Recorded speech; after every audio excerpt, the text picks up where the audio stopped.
अगर मैं जितने भी इंडिया में कॉमर्स स्टूडेंट्स हैं उनसे एक बात कहूं, और वो बात यह है कि अकाउंटेंसी का पेपर उनका सबसे ज्यादा उन्हें परेशान करता है, चाहे मैं क्लास 12 की बात करूं, चाहे मैं सीयूटी एग्जाम की बात करूं, तो कोई भी मेरी बात से नाराज नहीं होगा, क्योंकि अकाउंटेंसी का पेपर एक ऐसा पेपर है जहां पर आपको कॉन्सेप्ट्स ही नहीं चाहिए, आपको क्वेश्चंस भी प्रैक्टिस करने पड़ते हैं, न्यूमेरिकल्स पर भी ध्यान देना पड़ता है, थ्योरी भी देखनी पड़ती है, उसके अलावा टाइम मैनेजमेंट भी देखना पड़ता है। टाइम मैनेजमेंट क्यों बोला मैंने? क्योंकि आपको पूरा पेपर आता होगा तब भी टाइम पर कंप्लीट नहीं होगा। तो यहां पर एक नहीं, दो नहीं, तीन नहीं, बल्कि पांच चीजें आपको ध्यान देनी पड़ती है जब आपकी अकाउंटेंसी की हम प्रिपरेशन करते हैं। तो आज की इस वीडियो में मैं आपको एक ऐसी स्ट्रैटेजी देने वाला हूं बच्चों, जो अगर आपने फॉलो कर ली तो आपके अकाउंटेंसी में अच्छा स्कोर गारंटीड है। इस वीडियो को एंड तक जरूर देखना, क्योंकि अगर आपने वो स्ट्रैटेजी नहीं समझी तो हो सकता है कि आप गलतियां कर दो कुछ और आपके अच्छे मार्क्स निकल जाए हाथ से। तो यहां पर मैं इस वीडियो के अंदर आपको वो सारी चीजें बताने वाला हूं जो आपको करनी है अकाउंटेंसी में एक अच्छा स्कोर लाने के लिए, और एक ऐसी स्ट्रैटेजी आपको प्रेजेंट करूंगा जिसका अगर आपने सही से इस्तेमाल कर लिया तो बढ़िया स्कोर आपका पक्का होगा। ठीक है जी। तो अगर हम बात करते हैं अकाउंटेंसी की, तो आपको क्लियरली पता है कि आपका अकाउंटेंसी में 3 बुक्स होती है, 3 पार्ट्स होते हैं, वो समझना। 3 पार्ट्स मैंने इसलिए बोला क्योंकि कुछ ऑथर्स की 3 बुक्स नहीं होती, कुछ ऑथर्स की सिर्फ और सिर्फ 2 बुक्स होती है। जैसे एनसीईआरटी की अगर हम बात करें तो एनसीईआरटी में आपके पास सिर्फ और सिर्फ 2 बुक्स होती है, लेकिन पार्ट्स 3 होते हैं। ठीक है ना। चलिए शुरू करते हैं। तो यहां पे हमारा जो अकाउंटेंसी में टारगेट है वो 250 मार्क्स आउट ऑफ 250 हमें लाने हैं। वो टारगेट लेके हम चल रहे हैं अकाउंटेंसी में। क्या ये स्कोर पॉसिबल है? The answer is yes. Students के 250 आउट ऑफ 250 भी आते हैं अकाउंटेंसी में। आपको एक बात समझनी होगी कि आपके पास 3 पार्ट्स हुए, एक तो हुआ पार्टनरशिप, दूसरा हुआ आपके पास अकाउंटिंग फॉर कंपनीज या कंपनी अकाउंट्स, और तीसरा हुआ एनालिसिस ऑफ फाइनेंशियल स्टेटमेंट्स। एक और पार्ट होता है कंप्यूटराइज्ड अकाउंटिंग सिस्टम, और एनालिसिस ऑफ फाइनेंशियल स्टेटमेंट और कंप्यूटराइज्ड अकाउंटिंग सिस्टम में आपको चॉइस मिलती है। ठीक है ना। पहले 2 पार्ट्स आपके कंपलसरी है, पार्टनरशिप और कंपनी अकाउंट्स। ठीक है। अब इनको समझना मैं कैसे पढ़ाने वाला हूं, कैसे आपके लिए स्ट्रैटेजी में कवर करने वाला हूं इन चैप्टर्स को, ध्यान से सुनना। तो सबसे पहले तो ये समझते कि सबसे बड़ी गलती स्टूडेंट्स करते क्या है प्रिपरेशन करते वक्त। वो क्या करते हैं कि बोर्ड एग्जाम को अलग मानते और सीयूटी की प्रिपरेशन को अलग मानते हैं। आपको यह गलती नहीं करनी। मैं ऐसा क्या कह रहा हूं, देखो पॉइंट ये समझो कि आपके जो भी बोर्ड एग्जाम होते हैं ना, और जो भी सीयूटी का सिलेबस है, वो लगभग 80 से 90% ओवरलैप करता है। इसका मतलब क्या है, जो आप बोर्ड में पढ़ रहे हो कहीं ना कहीं वो सीयूटी एग्जाम में आपके आ रहा होगा। प्रॉब्लम कहां पर आती है? जब बच्चा बोर्ड एग्जाम को अलग मानता है और सीयूटी एग्जाम को अलग मानता है, और वहीं पर बच्चा फेल हो जाता है। यहां पर अगर आपने बोर्ड्स और सीयूटी को अलग अलग माना तो आप यहां पर फेल होने की तैयारी कर रहे हो। आपको यह मान के चलना है कि बोर्ड्स और सीयूटी आपका सेम ही है। अगर जैसे मैं इकोनॉमिक्स जैसे सब्जेक्ट की बात करता हूं तो वहां पर थोड़ा सिलेबस अलग हो जाता है, लेकिन अकाउंटेंसी का तो भाई 80 से 90% क्या 100% सिलेबस सेम है। तो ये चीज आप मान के चलो कि आपका ओवरऑल सिलेबस क्या ओवरलैप कहीं ना कहीं करता है, इसलिए आपको बोर्ड्स और सीयूटी की प्रिपरेशन साथ में करनी है। समझे बात को? अब आगे चलो मेरे साथ। अब यहां पर मैं सबसे पहले आपको बताता हूं मोस्ट इंपॉर्टेंट चैप्टर्स। ये चैप्टर्स वो हैं जो आपको करने ही करने हैं, गलती से भी इन्हें छोड़ने का मत सोच लीजिएगा। अगर आपने गलती से भी इन चैप्टर्स को छोड़ा तो आप अपना ड्रीम कॉलेज, अपनी ड्रीम रैंक मिस कर दोगे। चाहे वो Shri Ram college of commerce हो, चाहे हिंदू कॉलेज हो, चाहे वो आपकी बनारस हिंदू यूनिवर्सिटी, कोई भी यूनिवर्सिटी या कॉलेज आपके हाथ से निकल जाएगा अगर इनमें से एक भी चैप्टर को छोड़ा। ध्यान से सुनना। सबसे पहले बात करते हैं पार्टनरशिप की। तो पार्टनरशिप में मैं बात कर रहा हूं एडमिशन, रिटायरमेंट, डेथ, पार्टनरशिप के फंडामेंटल्स। मोस्ट डेंजरस टॉपिक्स है। डेंजरस का मतलब ये टॉपिक्स ऐसे हैं जो पेपर में आते ही आते हैं और बहुत ज्यादा मार्क्स के आते हैं, तो इन्हें गलती से भी मिस मत करना। ठीक है ना। उसके बाद आता है आपका share capital chapter. Share capital में issue of shares for consideration other than cash, issue of shares for future reissue, capital reserve, pro rata, ये सारी चीजें आपके लिए इंपॉर्टेंट होती है। सेकंड नंबर पे इस चैप्टर को करना। थर्ड नंबर पे आप क्या करने वाले हो, आप रियलाइजेशन अकाउंट और कैपिटल अकाउंट्स को बैलेंस करना सीखोगे। कहां पर? Dissolution of partnership firm. तीसरे नंबर पे करना, वो तीसरे नंबर पे है, 4 स्टार्स दिए मैंने उसे। आगे चलो। अब बात करता हूं मैं यहां पर financial statements of a company. देखो ये जो 2 चैप्टर्स है, एक तो रेशियोस और एक कैश फ्लो, आपके 100% 10 मार्क्स के आएंगे। ठीक है। भाई। और सीयूटी एग्जाम में आप समझते ही होंगे कि एक एक मार्क की इंपॉर्टेंट है। मैंने कितने स्टूडेंट्स देखे हैं जो सिर्फ और सिर्फ एक मार्क की वजह से अपना ड्रीम कॉलेज खो देते हैं, सिर्फ और सिर्फ एक मार्क के। कोई ग्रेस नहीं मिलता वहां पर कट ऑफ में। तो याद रखना, यहां पर एक क्वेश्चन रेशियो से आएगा, एक क्वेश्चन कैश फ्लो से आएगा। आप क्या कर सकते हो, जाके पीवाईक्यू देख सकते हो। रेशियो और कैश फ्लो के क्वेश्चन जनरली रिपीट होते हैं, तो पीवाईक्यू से कर लोगे, ये चैप्टर आपका हो जाएंगे, दोनों चैप्टर्स। फाइनली जो आपको करना है वो डिबेंचर्स करना है। अब डिबेंचर्स में आपको क्या क्या करना है, कोलैटरल सिक्योरिटी वाला topic, issue of debentures with for consideration other than cash करना है, ये सब आपको करना है। इंटरेस्ट ऑन डिबेंचर्स स्किप मत करना। मतलब डिबेंचर्स में जो इंडिविजुअल टॉपिक्स है ना, वो आप करते चलिएगा, इंपॉर्टेंट है आपके लिए, ठीक है जी। अब आगे चलते हैं, फिर बात करते हैं 10 मंथ की स्ट्रैटेजी कि आने वाले 10 महीनों में आपकी स्ट्रैटेजी क्या होने वाली है। पहले कुछ महीने जुलाई से लेकर सितंबर मैं क्या कर रहा हूं, आपका कॉन्सेप्ट बिल्डिंग के लिए रख रहा हूं। यहां पर हम कॉन्सेप्ट्स पर ध्यान दे रहे होंगे, ठीक है। कॉन्सेप्ट्स पर डेली आप 1 से 2 घंटे पढ़ाई करोगे, 1.5 घंटा दोगे तो बहुत ही बढ़िया, 2 घंटे दोगे तो सबसे बढ़िया। यहां पर आपको डेली उतना पढ़ना है सीयूटी एग्जाम के लिए। आप बोलोगे सर डेली हम क्यों पढ़ रहे हैं, देखो आपको अकाउंटेंसी क्लास 12 के लिए तो पढ़ना ही है यार। अगर ड्रॉपर हो तो तुम्हें तो ज्यादा टाइम डिवोट करना चाहिए, लेकिन ड्रॉपर नहीं हो तो डेली तुम्हें बोर्ड एग्जाम के लिए तो पढ़ना ही है अकाउंटेंसी, उसके साथ में थोड़ा सा और पढ़ लो, क्या दिक्कत है, समझ रहे हो। यहां पर जो आप क्लास 12 के लिए पढ़ रहे हो वो सीयूटी में भी काम आ जाएगा। तो आप डेली 1.5 से 2 घंटे अकाउंटेंसी पढ़िए, और यहां पर क्वेश्चंस की जगह अभी कॉन्सेप्ट्स पर ध्यान दीजिए। मेन गोल है आपका कॉन्सेप्ट्स क्लियर करना। उसके बाद क्या है, अक्टूबर से दिसंबर आपके पास यहां पर क्या होगा, यहां पर हम जा रहे होंगे ज्यादा डिटेल में कॉन्सेप्ट्स के, हर एक टॉपिक की जड़ तक जाएंगे और समझेंगे कि ये टॉपिक क्या कह रहा है, ताकि आपके दिसंबर एंड तक क्लास 12 का भी सिलेबस खत्म हो जाए और सीयूटी का भी सिलेबस खत्म हो जाए। समझे बात को। फिर फेज 3 में क्या है, जनवरी से लेके फरवरी तक की बात करें, यहां पे क्या है, थोड़ा सा मैं ना हाथ अपना खींच लूंगा, क्योंकि मेरे यहां पर बोर्ड एग्जाम भी लग जाते हैं, राइट भाई, बोर्ड्स भी हैं यहां पर। और मार्च अप्रैल की बात करनी है, फिर मुझे मार्च और अप्रैल की बात अभी मैं आगे चल के आपके साथ स्ट्रैटेजी में करता हूं। अप्रैल जिसमें मेरा सबसे इंपॉर्टेंट महीना रहने वाला है, ठीक है जी। चलिए अब देखिएगा, सबसे पहले फेज 1 की बात कर रहा हूं मैं, किसकी, फाउंडेशंस की। यहां पर मेरे को फाउंडेशन अपनी बिल्ड करनी है। सबसे पहले मैं कौन से चैप्टर को टारगेट करूंगा, पार्टनरशिप के फंडामेंटल चैप्टर को, फंडामेंटल ऑफ पार्टनरशिप, जिसमें interest on drawings, interest on capital, past adjustment, guarantee of profits, profit sharing ratio, profit and loss appropriation account, ये सारे टॉपिक्स हैं, ठीक है। सबसे पहले ये टॉपिक करूंगा, क्यों, क्योंकि ये चैप्टर आने वाले चैप्टर्स का बेस बनाएगा। उसके बाद मैं करूंगा goodwill and change in profit sharing ratio. Profit sharing ratio वो मेरे लिए इंपॉर्टेंट हो जाता है, जहां पर मैं सैक्रिफाइसिंग, गेनिंग रेशियो ये देख रहा हूं। गुडविल चैप्टर में मैं टाइप्स ऑफ गुडविल समझ रहा हूं कि सेल्फ जनरेटेड गुडविल क्या होती है, परचेज गुडविल क्या होती है, और कौन सी गुडविल मेरे लिए सबसे ज्यादा इंपॉर्टेंट है, कौन सा मेथड गुडविल की वैल्यू निकालने के लिए मेरा इंपॉर्टेंट है, चाहे एवरेज हो चाहे सुपर हो, वो सब मैं यहां पर कवर कर रहा हूं, ठीक है। उसके अलावा मुझे क्या करना है, देखो डेली का मैं एक बात बताता हूं कि भाई डेली का मैं यहां पर 1.5 से 2 घंटे दे रहा हूं, और मेरा कोटा ये रहेगा कि यार मैं कॉन्सेप्ट्स पर ज्यादा फोकस करूं, हर हफ्ते कुछ कॉन्सेप्ट्स कवर करूं, 2 चैप्टर्स का टारगेट लेके चलूंगा कि अच्छा ये 2 चैप्टर्स हैं, इनके कॉन्सेप्ट्स मुझे मास्टर करने हैं। और मैं कितने एमसीक्यू सॉल्व करूंगा, 50 एमसीक्यू सॉल्व कर रहा हूं। क्या क्लियर हुई ये बात आपको। फिर हम बात करते हैं फेज 2, जहां पर मैं कॉन्सेप्ट्स को हैवीली डिटेल में समझना चाहूंगा, ठीक है। अब यहां पर क्या आ गया आपका, देखो अक्टूबर में मैं पूरा एडमिशन पढ़ूंगा, पूरा एडमिशन डिटेल में। आप पहले भी पढ़ सकते हो, मुझे उससे कोई प्रॉब्लम नहीं है। मैं सीयूटी के पॉइंट ऑफ व्यू से बोलूं तो अक्टूबर में मैं एडमिशन को सॉल्व कर रहा हूं, उसके एमसीक्यूज लगा रहा हूं। देखो जो आपकी बोर्ड की स्ट्रैटेजी है वो आप फॉलो करना, ये आपकी सीयूटी की स्ट्रैटेजी है कि एमसीक्यू एडमिशन के करना। थोड़ी शुरुआत में लीनियंट रहने वाली मेरी स्ट्रैटेजी, उसके पीछे वजह ये है क्योंकि बोर्ड एग्जाम भी होंगे, सितंबर में आपके हाफ ईयरली एग्जाम्स होंगे, और सितंबर में मैंने इसीलिए कोई ज्यादा हैवी काम नहीं रखा आपका, समझ रहे हो। यहां पे कोई आपका इतना हैवी काम नहीं है कि आप कर ही नहीं सकते, ऐसा कुछ नहीं हो रहा, समझे। चलिए अब आगे चलते हैं। फिर नवंबर दिसंबर में मैं रिटायरमेंट और डेथ के एमसीक्यू सॉल्व कर रहा हूं, और फाइनली नवंबर की जब मैं बात करता हूं तो आपके रिटायरमेंट डेथ के भी एमसीक्यूज हो रहे होंगे, डिसोल्यूशन के भी, ठीक है, क्योंकि कॉन्सेप्ट्स आप ऑलरेडी यहां पर कवर कर चुके हो पहले ही।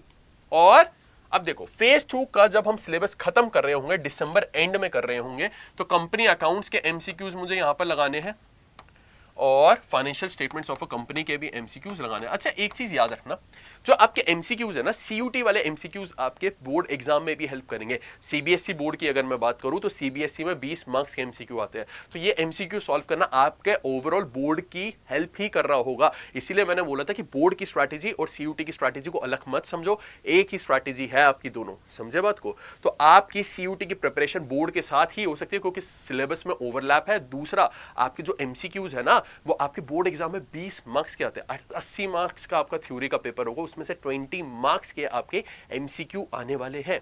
तो यहां पर आपके 1/4 मार्क्स की प्रिपरेशन सीयूटी के साथ ही हो जाएगी, समझे। अब देखो, जब हम बात करते हैं फेज 3 की, यहां पर मेरा गोल यह रहेगा कि भाई मैं अपनी स्पीड इंक्रीज करूं।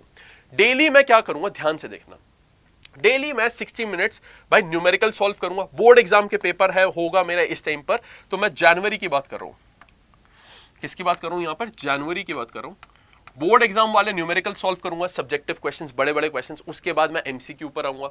15 मिनट डेली का मैं रिवीजन के लिए रखूंगा, अपने नोट्स को रिव्यू करूंगा। नोट्स को रिव्यू करने का मतलब भाई कॉन्सेप्ट्स देख लूंगा, पेज पलट दूंगा, देख लूंगा, पेज पलट दूंगा। रटना नहीं है उस टाइम पे, पेज पलट के रिवाइज करना है बस, ठीक है, ताकि दिमाग में चीजें रहे कि अच्छा कैपिटल एडजस्टमेंट है मेरे पास कोई, तो उसका ट्रीटमेंट क्या है। मैं बोलता हूं रियलाइजेशन एक्सपेंसेस है डिसोल्यूशन चैप्टर से, तो उसको कैसे ट्रीट करना है। शेयर कैपिटल की जर्नल एंट्रीज क्या है, ये सारी मैं डेली रिव्यू करूंगा। 15 से 20 मिनट का टाइम दूंगा, और जो 45 मिनट है उसमें मैं एमसीक्यू सॉल्व करूंगा। तो स्ट्रैटेजी समझ में आई। 60 मिनट मैं बोर्ड एग्जाम के क्वेश्चन सॉल्व करूंगा, 15 मिनट बुक्स रिवाइज करूंगा, और 45 मिनट मैं एमसीक्यू सॉल्व करूंगा। ये आपके एमसीक्यूज के हैं, ठीक है ना। क्लियर है जी सबको। ऑल राइट जी, टोटल मैं कितना टाइम दे रहा हूं, 120 मिनट दे रहा हूं अपनी प्रिपरेशन को, न्यूमेरिकल्स को, ठीक है। यहां पर मेजरली मेरा गोल रहेगा न्यूमेरिकल्स पे। थ्योरी मैं कहूंगा आपसे एंड की तरफ करिएगा, मार्च अप्रैल के टाइम पर, ठीक है। अब देखिएगा, अब मेरा एमसीक्यू का टारगेट क्या होना चाहिए सीयूटी एग्जाम के लिए, तो मैं कहता हूं 1500 एमसीक्यू आपको टारगेट करने हैं। कितने, 1500 एमसीक्यूज। अब ध्यान से देखना, 1500 एमसीक्यूज में 250 आपके financial statements of a company से होने चाहिए, कंपनी अकाउंट से 300 प्लस आपके एमसीक्यूज होने चाहिए। यहां पे 2 टुकड़े करे मैंने, ठीक है। अब टुकड़े देखना क्या है, मैं 3 चैप्टर्स लिख रहा हूं मैं यहां पर। तो यहां पर लिखा मैंने एडमिशन,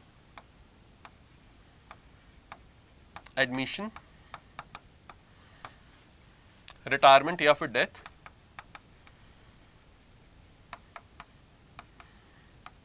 ठीक है, और एक टॉपिक और आपका फंडामेंटल्स।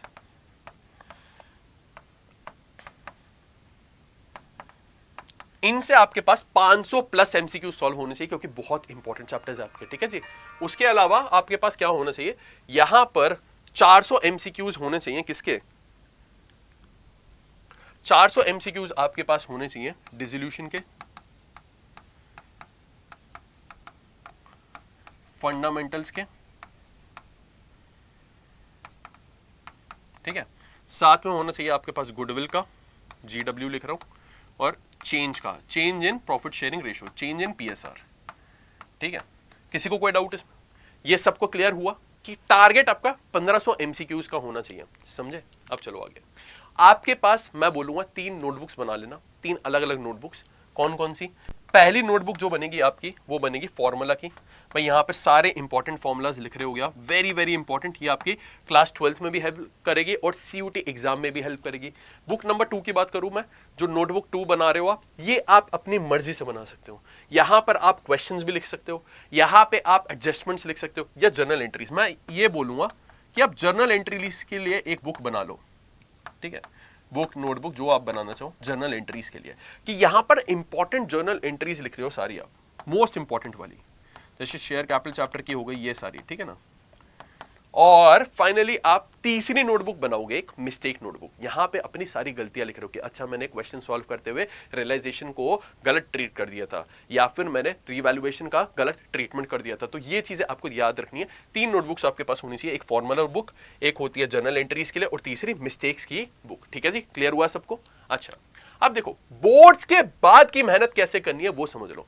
यहां पे मैं बात कर रहा हूं मार्च और अप्रैल के महीने की, मोस्ट इंपॉर्टेंट महीने हैं आपके लिए, क्योंकि अभी तक जो आपने पढ़ा ना उससे अब हम एक नया रूप देंगे, फाइनल प्रिपरेशन कर रहे होंगे ताकि हम सीयूटी एग्जाम अपना क्लियर कर सकें। तो आपको डेली क्या करना है, 1 घंटा तो मॉक टेस्ट देना है। यहां पर मैं मॉक टेस्ट की बात करूं, डेली का आपको 1 घंटा मॉक टेस्ट के लिए निकालना है और 2 घंटे अपने एनालाइज करनी है मिस्टेक्स को और समझना है कि आपने कहां गलती करी, उसे कैसे सुधारे। अगर आपने मॉक टेस्ट को समझ के उसे सॉल्व नहीं करा तो बहुत बड़ी परेशानी होगी। मॉक टेस्ट बच्चे देते हैं लेकिन अपनी प्रॉब्लम्स को एनालाइज नहीं करते कि लेट्स से आपने कोई सिली मिस्टेक करी थी, कंसेप्चुअल प्रॉब्लम थी, या फिर टाइम की वजह से क्वेश्चन छूट गया, ये सारी चीजें। तो आपको ये देखना है कंसेप्ट का एरर था, कोई मिस्टेक थी सिली, या फिर टाइम मैनेजमेंट का इशू हुआ आपको। अगर आपने वो समझ लिया तो आपकी प्रिपरेशन अच्छी हो सकती है और आप यहां पे इंप्रूव कर सकते हो। कंसेप्ट की प्रॉब्लम है तो आपको वो कंसेप्ट जाके रिवाइज करना है। सिली मिस्टेक है तो कोशिश करना नेक्स्ट टाइम ना हो, जैसे कैलकुलेशन में गड़बड़ हो जाती है। टाइम मैनेजमेंट का इशू हुआ तो आपको टाइमर लगा के क्वेश्चन सॉल्व करना होगा। समझ रहे हो बात को? ठीक है, आपको पहले 10 दिन क्या करना है, पूरा सिलेबस रिवाइज करना है पहले। उसके बाद नेक्स्ट 20 डेज में आपका गोल ये रहेगा कि मैक्सिमम नंबर ऑफ क्वेश्चंस आपको सॉल्व करने हैं, मॉक टेस्ट सॉल्व करने हैं, पीवाईक्यू सॉल्व करने हैं। समझे? ये बात कर रहा हूं मैं मार्च एंड और अप्रैल के पूरे महीने की। ठीक है जी, क्योंकि मार्च एंड इसलिए बोल रहा हूं क्योंकि आपके बोर्ड एग्जाम तब तक ही खत्म हो रहे होंगे। अगर आपके बोर्ड एग्जाम पहले से खत्म हो जाते हैं तो इस स्ट्रैटेजी को आप थोड़ा एक्सटेंड कर सकते हो और 10 दिन और 20 दिन का जो मैंने यहां पर रेशियो लिया है उसे आप तभी से शुरू कर सकते हो। लेट्स से आपके बोर्ड एग्जाम खत्म हो गए 10 मार्च को, तो वहीं से 11 मार्च से ही आप 10 दिन लगा के रिवाइज करें, फिर 21 मार्च से अपने सारे मॉक टेस्ट वगैरह सॉल्व करना शुरू कर दें। ठीक है जी। फाइनली देखो आपकी प्रोग्रेस कुछ इस तरह से दिखी कि मैंने इसका एक पूरा चार्ट बना दिया। क्या कर रहा है देखो, पहले तो हम क्या कर रहे हैं, आपके टारगेट कर रहे हैं 140 से 160 मार्क्स, फिर क्या होगा 170 से 190 की तरफ आप बढ़ोगे फरवरी में, मार्च में 190 से 210 की तरफ, और अप्रैल में आपके पीक मार्क्स आ रहे होंगे मॉक टेस्ट में कितने, 220 से 250 मार्क्स की तरफ। ठीक है जी, यहां पर प्लस नहीं होगा, 250 प्लस कैसे ला सकते हो आप, राइट? तो ये चीज आपको ध्यान में रखनी है। ठीक है जी, किसी को कोई डाउट इसमें? अभी तक की कहानी क्लियर हुई आप सबको? ओके, आपको कोई भी डाउट आता है तो मुझे प्लीज कमेंट में जरूर बताना, आपके सारे डाउट्स मैं क्लियर करूंगा। अब ये तो पूरी चीज मैंने आपको बताई कि आपको कैसे आगे बढ़ना है अकाउंटेंसी में। ठीक है जी, अब आपको याद रखना है 5 ऐसी चीजें जिस पे आपको कुछ भी कॉम्प्रोमाइज नहीं करना। क्या क्या है वो? देखो, एनसीईआरटी आपका जो है ना, ये भाई ग्रंथ है। ग्रंथ समझते हो? जैसे हमारे पास भगवत गीता होती है, हमारे पास होती है रामायण, हमारे पास होती है श्री गुरु ग्रंथ साहिब, तो वैसे ही हमारे पास क्या है, हमारी एनसीईआरटी जो है ना बेटा, एक ग्रंथ है, होली बुक है हमारी, उसे कॉम्प्रोमाइज मत करना। एनसीईआरटी आपको लाइन बाय लाइन रीड करनी है, पहली बात। दूसरी बात, आपको अकाउंटेंसी की थ्योरी बिल्कुल स्किप नहीं करनी। कुछ बच्चे गलती क्या करते हैं, अकाउंटेंसी की थ्योरी स्किप करके चले जाते हैं। सीयूटी में थ्योरी बेस्ड क्वेश्चंस भी आते हैं, तो वो इंपॉर्टेंट है। तीसरी चीज है, आपको अपना हर एक मॉक टेस्ट, मैं कहता हूं एक मॉक टेस्ट भी दे रहे हो ना, उसे डिटेल में एनालाइज करो। 10 मॉक टेस्ट दे रहे हो, उसे एनालाइज नहीं कर रहे, उससे बेहतर है एक मॉक टेस्ट दो लेकिन डिटेल में एनालाइज करो। देखो कहां गलती करी है, सिली मिस्टेक थी, कॉन्सेप्ट की गलती थी, टाइम मैनेजमेंट की गलती थी, सब समझो। जर्नल एंट्रीज को आपको डिटेल में रिवाइज करना है और अपना जो भी एग्जीक्यूशन कर रहे हो प्रिपरेशन से रिलेटेड, उसे ढंग से करना। जो ये मैंने पूरी स्ट्रैटेजी दी है, इसे ढंग से लगाना। जरा सी भी गलती आती है तुरंत मुझे रीच आउट करना और अपने डाउट सॉल्व करवाना। ठीक है जी, अब ये तो पूरी बात आपको मैंने समझा दी कि आपको क्या करना क्या है। आपको ये सब करने के लिए क्या क्या चाहिए वो सुन लो। ठीक है जी, तो यहां पर मैं अगर बात करूं, आपको एक तो सिलेबस चाहिए सीयूटी का। भाई सीयूटी का सिलेबस है क्या, जो स्टेट बोर्ड वाले स्टूडेंट्स हैं उनके लिए ज्यादा प्रॉब्लमैटिक चीज है, क्योंकि सीबीएसई बोर्ड से अलग हो जाता है आपका स्टेट बोर्ड का सिलेबस। और एनटीए तो सीबीएसई बोर्ड के सिलेबस से ही अपना एनटीए अकाउंटेंसी का पेपर बनाता है, तो स्टेट बोर्ड के स्टूडेंट्स आपके लिए सिलेबस जानना जरूरी है। ठीक है, तो आप जाकर मेरी वीडियो देख सकते हो सीयूटी अड्डा चैनल पर, सिलेबस के ऊपर बनाई अकाउंटेंसी की, डिटेल में सिलेबस कवर करा, हर एक इंपॉर्टेंट टॉपिक बताया है मैंने, हर एक चैप्टर को तोड़ा है, तो जाकर वो जरूर देखना। ठीक है, आपको चाहिए लेक्चर्स और डाउट सेशंस। भाई लेक्चर्स क्यों बोल रहा हूं मैं, क्योंकि अगर आप रिलाई करोगे अपने इंटुइशन पे, सिर्फ और सिर्फ बुक्स पे, तो वो सफिशिएंट नहीं होगा, क्योंकि आपको ट्रिक्स सीखनी है क्वेश्चन जल्दी सॉल्व करने की। अगर आपके पास वो ट्रिक्स नहीं होगी तो प्रॉब्लम हो जाएगी आपके लिए, तो वो ट्रिक्स आपको समझनी जरूरी होगी। गाइडेंस और मेंटोरशिप की आपको जरूरत है, आपको डाउट सेशन की जरूरत है कि कोई डाउट आ रहा है तो वो डाउट कैसे सॉल्व होगा। भाई ऑनलाइन बहुत लोग बेवकूफ बनाने के लिए बैठे हैं आपका, डाउट सॉल्विंग के नाम पर कुछ नहीं करवाएंगे, वो उल्टे सीधे कॉन्सेप्ट डाल देंगे। चैट जीपीटी से अगर आप अपने क्वेश्चंस पूछोगे, अकाउंटेंसी में मैक्सिमम क्वेश्चंस गलत बताता है। चैट जीपीटी छोड़ो, कोई भी आप एआई उठा लो, अकाउंटेंसी से रिलेटेड क्वेश्चंस वो अलग बताता है, गलत बताता है, तो आप उस पर रिलाई नहीं कर सकते। अगर आपने रिलाई करा तो प्रॉब्लम हो जाएगी, क्योंकि कॉन्सेप्ट वो गलत बताएगा, आप उसे सही समझ के क्वेश्चन करोगे, आपके मॉक टेस्ट में नंबर नहीं आएंगे, कॉन्फिडेंस आपका डाउन होगा, आप फिर बोलोगे यार मार्क्स नहीं आ रहे मेरे मॉक्स में, आप पढ़ाई छोड़ दोगे। तो इस चीज को दिमाग में रखना कि चैट जीपीटी या कोई भी एआई आपका रिलायबल सोर्स नहीं है अकाउंटेंसी में, प्लीज याद रखिएगा। और फाइनली आपको मॉक टेस्ट की जरूरत होगी। ये सारी चीजें आपको अगर कहीं से मिलती है तो आप ले लीजिएगा, क्योंकि सीयूटी एग्जाम जिंदगी में एक बार ही देना है, हमें बार बार साल वेस्ट नहीं करने, क्योंकि बहुत बड़ी कॉस्ट है। पैसे के टर्म्स में बात नहीं कर रहा, टाइम के कॉस्ट बात कर रहा हूं मैं। क्यों? आपका एक साल में एक बारी होता है सीयूटी एग्जाम, तो आपका एक साल में अगर सीयूटी एग्जाम आपने एक बारी दिया और खराब हो गया तो अगले साल देना पड़ेगा। मतलब 365 दिन 365 डेज आपके खराब, वेट करना पड़ेगा। तो इसलिए बहुत बड़ा टाइम कॉस्ट है, उसे स्किप मत करना, गलती मत करना कि उस टाइम कॉस्ट को इग्नोर कर दो, ठीक है जी। तो ये सारी चीजें कहीं से भी आपको मिलती है, जरूर लीजिएगा। ये सारी चीजें हम भी आपको प्रोवाइड कर रहे हैं, अगर आप चाहते हो तो वो भी जाकर देख सकते हो। आपको अड्डा 24/7 वेबसाइट पर जाना होगा और सीयूटी महापैक सर्च करना होगा। मैं बता देता हूं कैसे करोगे, ये स्टेप्स भी देख लो। देखो, आप आओगे यहां पर अड्डा 24/7 पर, क्लिक करा आपने, यहां पे आप सर्च करोगे सीयूटी महापैक। सीयूटी महापैक आप सर्च करोगे।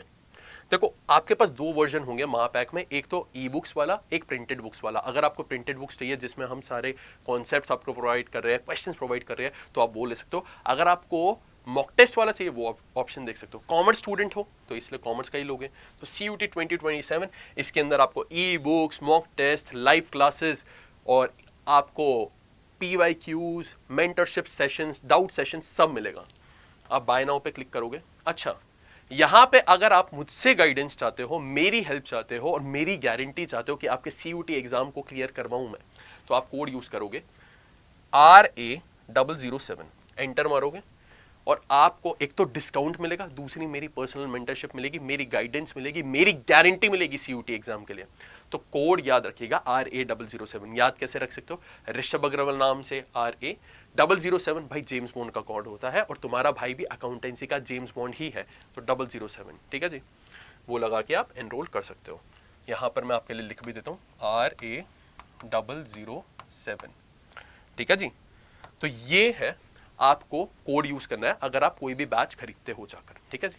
और आपको कोई भी परेशानी हो बैच से रिलेटेड कि कैसे एनरोल करना है, क्या करना है, या फिर और कोई सीयूटी रिलेटेड डाउट, तो आप मुझे रीच आउट कर सकते हो, या तो मेरी ईमेल आईडी पर या फिर मेरे टेलीग्राम पर, ठीक है जी। तो थैंक यू सो मच बच्चों मेरे साथ जुड़ने के लिए। आई होप ये वीडियो आपके लिए इन्फॉर्मेशनल रही होगी। कोई भी डाउट हो तो आप मुझे बता सकते हो, आप मुझे रीच आउट कर सकते हो, ठीक है जी। कॉमेंट में मुझे जरूर बताना आपको कैसी लगी वीडियो, और अगर आप चाहते हो ऐसी और वीडियोस है तो वो भी आप मुझे कॉमेंट में बता सकते हो, ठीक है जी। चलिए, थैंक यू सो मच बच्चों, मिलते हैं आपसे नेक्स्ट वीडियो में। Till then take care, bye bye.